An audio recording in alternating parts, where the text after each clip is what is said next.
eso que hemos visto son situaciones reales, declaraciones reales de algunos de los hechos que hemos tenido en la República Dominicana y parte de lo que la sociedad entiende. Ese coro que se decía al final era que la falta de justicia mata a las mujeres. Vamos a hablar de este tema, este flagelo que ha afectado a la República Dominicana y que el 2019 dejó un saldo de 80 mujeres asesinadas por sus parejas o exparejas, y para esto tenemos a una experta del tema, una defensora de las mujeres de la sociedad en sentido general, presidenta y coordinadora de Mujeres del Cibao y del movimiento feminista Hermanas Mirabal. Está con nosotros Raquel Rivera. Buenas tardes, señora Rivera, buenas tardes, bienvenida al show de Nelson. Buenas tardes a ustedes, los que están aquí presentes, y de igual manera a los amigos y amigas que están en sintonía con el show de Nelson. Vamos a hablar en general. 80 es el número oficial de mujeres asesinadas por sus parejas o exparejas. Ese es el número. Esas son las estadísticas o el número que plantean las estadísticas de la Procuraduría General de la República, que son los que llevan esas estadísticas. Sin embargo, a veces las personas se preguntan por qué tanta contradicción. Ajá. Y lo que pasa es que realmente en la Procuraduría solo catalogan como violencia o feminicidio a las mujeres que caen víctimas de su pareja o pareja, no así a las demás mujeres que caen, por ejemplo, víctimas de violencia por su condición de mujer. O sea, por el hecho de ser mujer, caen muchísimas mujeres. Por ejemplo, si tuve el caso de las hermanas Mirabal, para ellos no sería eso feminicidio, ¿verdad? Porque no fue en una relación de pareja o de pareja. El caso de Mamá Tingo y de otras tantas. Sin embargo, es preocupante, sean 80, sean 60. La división es un poco importante, por lo menos para ir conociendo dónde es que está el problema mayor, dónde es que hay que atacar para buscar. Aportar a la solución de ese gran problema que tenemos. Exacto. Y decimos que es importante la aclaración porque es mucho más importante que la población entienda que el tema de la violencia, de los feminicidios, el feminicidio es como la última fase de la violencia. Exacto. Porque ya hemos hablado en múltiples ocasiones de que existen diversas formas de violencia. Sin embargo, es importante, como tú planteas, porque se necesita que la población haga conciencia cuáles son los factores que intervienen, los elementos que intervienen para que continúe este grave problema que todos y todas nos la pasamos lamentando. Hablando del año que recién finaliza, los últimos 2 meses, noviembre y diciembre, cantidad de mujeres asesinadas. En noviembre hubo 9. 9. Y entonces hablar de comenzando el año, a los primeros días del año, el primer día del año, increíble. También la cantidad de hechos violentos y que terminan con la vida, en este caso de las mujeres, y la desgracia que eso trae para la familia, para ambas familias, tanto para la familia de la víctima como para la familia del agresor. Y por otro lado, entonces, parte de la familia, pero también aún mayor el daño a mediano y largo plazo, que son los niños que quedan. Los niños y las niñas que no logran reponerse de cómo entender que su papá asesinó a su mamá, que se intentó contra su vida. Entonces es una situación bastante preocupante, no solo para las mujeres, sino para la sociedad en sentido general. Entonces es bueno señalar aquí que los factores que intervienen, el primer factor es el factor cultural, que nos mantenemos, todavía nos manejamos con una sociedad machista, patriarcal, que son las bases que sustentan esa desigualdad entre hombres y mujeres. Para ser quizás más sencillo, más fácil de entender, ¿a qué le llamamos exactamente hoy en día? Quizás suena una pregunta tonta, pero ¿a qué le llamamos hoy en día machismo? Porque a veces tanto hablamos y tanto decimos, y a veces somos machistas, a veces permitimos, a veces mujeres también impulsan el machismo y quizás ni se dan cuenta. ¿Cuáles son esos factores? No se dan cuenta porque justamente esos patrones culturales que están tan arraigados y que están asignados. Por ejemplo, cuando hablamos aquí del machismo, hablamos de que cuando tú naces, dependiendo del sexo que tenga la persona, entonces se van asignando los roles. Si tú naces varón, entonces a ti te comienzan a asignar unos roles de poder, de hombre que decide, los colores que te asignan, son el color azul, el color del cielo, o sea, tú como hombre puedes llegar hasta allá. Las mujeres entonces le asignan los roles del interior de la casa, los colores muy apacibles, nos enseñan exactamente en los juegos, en la cultura, hasta en la asignación de las tareas en las casas. Le dicen al varón, tú no puedes hacer esto, porque si tú haces eso, tú terminas siendo, ¿verdad? A las hembras, tú no puedes salir a la calle, tú no puedes salir sin tu hermano, sin tu papá. Entonces, lo vamos formando a las mujeres con unos niveles de superprotección y a los varones con mucha libertad. Ahora que usted menciona que a veces le dicen a la niña, a la adolescente, tú no puedes salir sin tu hermano, a veces inclusive el hermano es a veces hasta violento con la hermana. Porque la hermana se puso una blusa que a él no le gustó y el hermano siente tanto poder mal inculcado, que hasta es violento con la hermana, y eso a veces se ve bien porque el hermano está defendiendo y protegiendo a su hermana. Entonces, aquí es bueno que definamos, que señalemos, lo importante es que decirle que ni el hombre nace así, violento, con esa prepotencia, ni la mujer nace sumisa, porque tú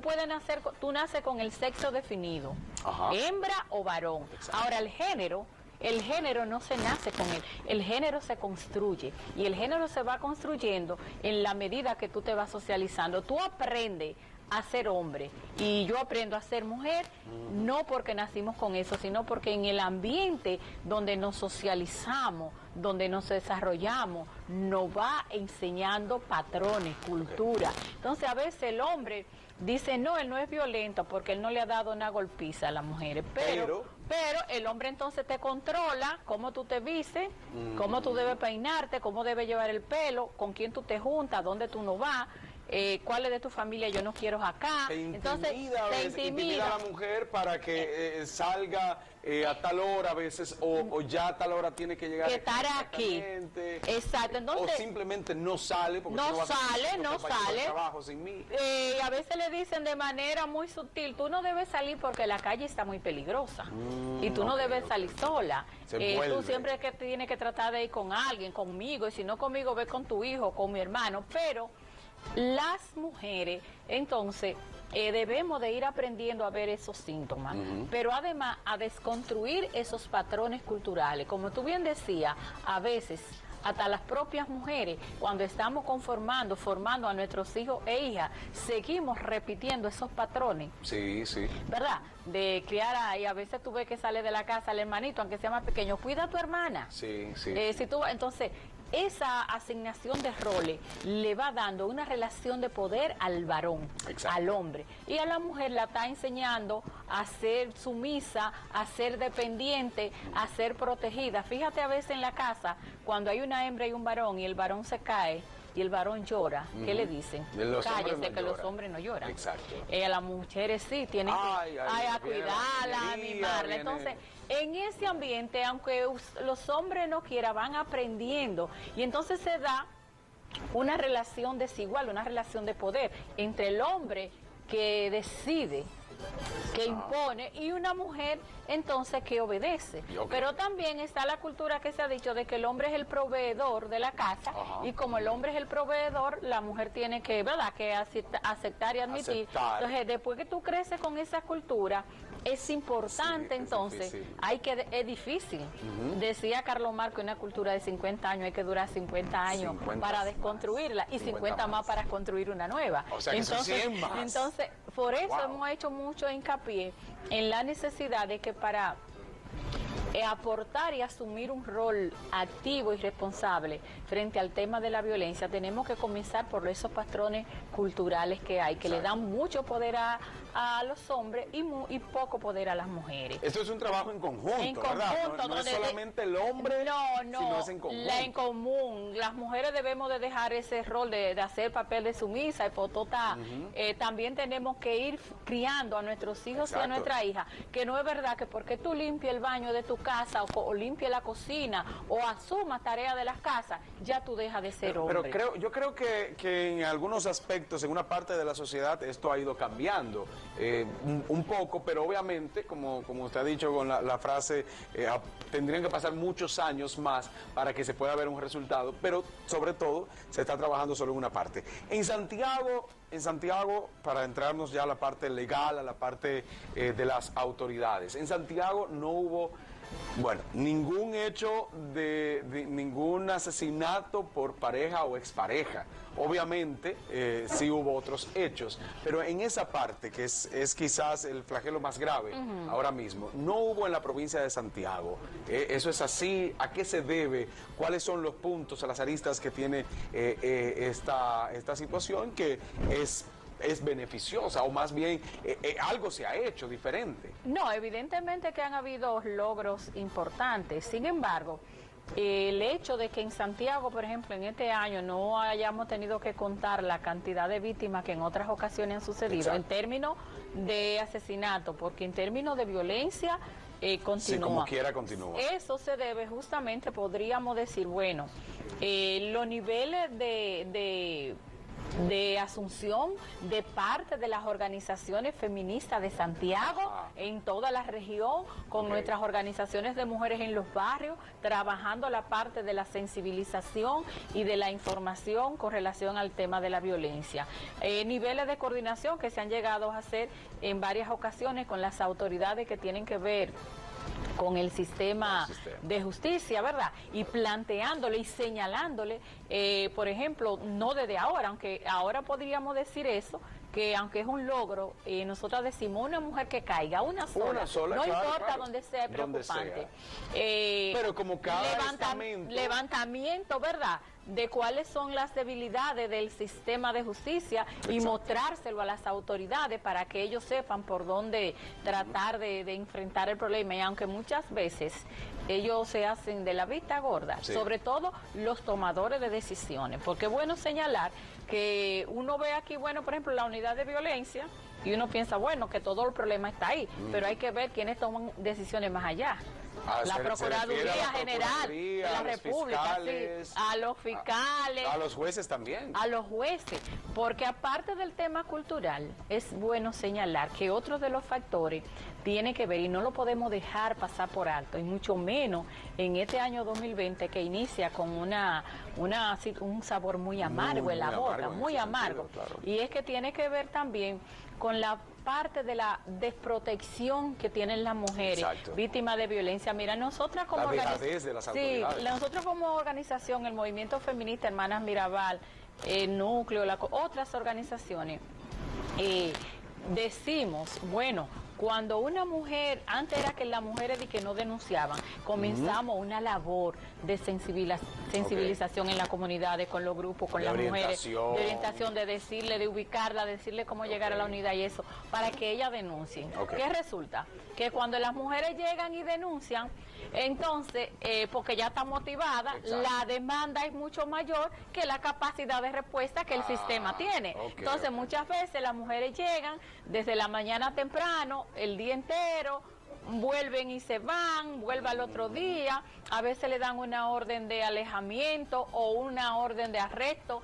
¿Y quién le da seguimiento? ¿Quién supervisa eso para saber si eso que se emitió allí realmente se está cumpliendo?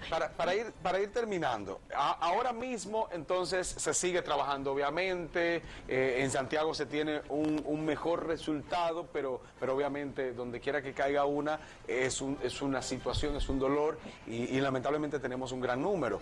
Ahora mismo, para así breve, ¿qué se va a seguir haciendo? ¿Qué se entiende que se debe hacer para poder tratar de llegar al nivel donde queremos, que sería la erradicación de los feminicidios, la violencia? Nosotras como organización seguimos demandando mayores niveles de protección para las mujeres víctimas de violencia y para las familias. O sea, mayores niveles de protección, porque ustedes vieron el caso de Aníbal González, el caso de doña Juana, que le fueron y denunciaron, y sin embargo a ella no se le dio la protección de vida. No, al contrario. Entonces, mayores niveles de protección. Lo otro que tiene que ver es que a la vida de las mujeres no se le puede poner precio, y cada vez que se están dando esas garantías económicas. Claro. No importa, exacto, no importa los niveles de agresividad que tenga la persona, si tiene con qué pagar la garantía económica, andan por ahí sueltos en la calle. Yo pago para poder matar. Para poder matar. Okay. Y otro elemento muy importante, u otro gran reto que tenemos como organización,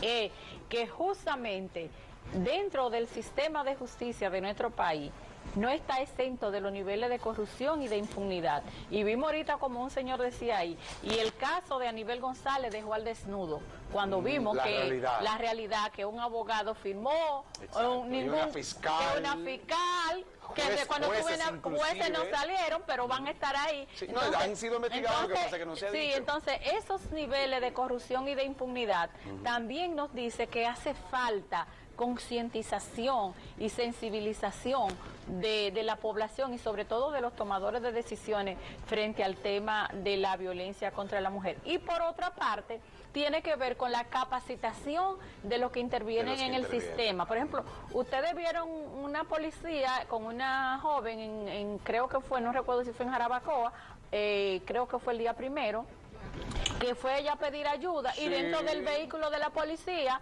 entonces ellos fueron a ayudarle. Pero no tenían la información y la capacitación para entender que esa señora estaba en peligro y no podían dejarla sola ahí. Entonces hace falta la capacitación también del personal que interviene, que a veces pueden tener la capacitación y no tienen la actitud, y otra vez se tienen la actitud y no tienen la capacitación. Entonces hay que combinar todos esos elementos para que pudiéramos decir que verdaderamente estamos haciendo un trabajo que en el futuro pues nos lleve a que ni una sola mujer caiga víctima de violencia por esa relación desigual que se da entre los géneros. Bueno, seguimos trabajando con esto. Este programa está a la orden y nosotros estamos a la orden para tratar de orientar, seguir orientando a la población sobre esto que está afectando bastante a la ciudadanía y al pueblo dominicano. Gracias, Raquel Rivera, ha compartido con nosotros en el show de Nelson. Siga con el contenido del alma y voz del pueblo. Show de Nelson.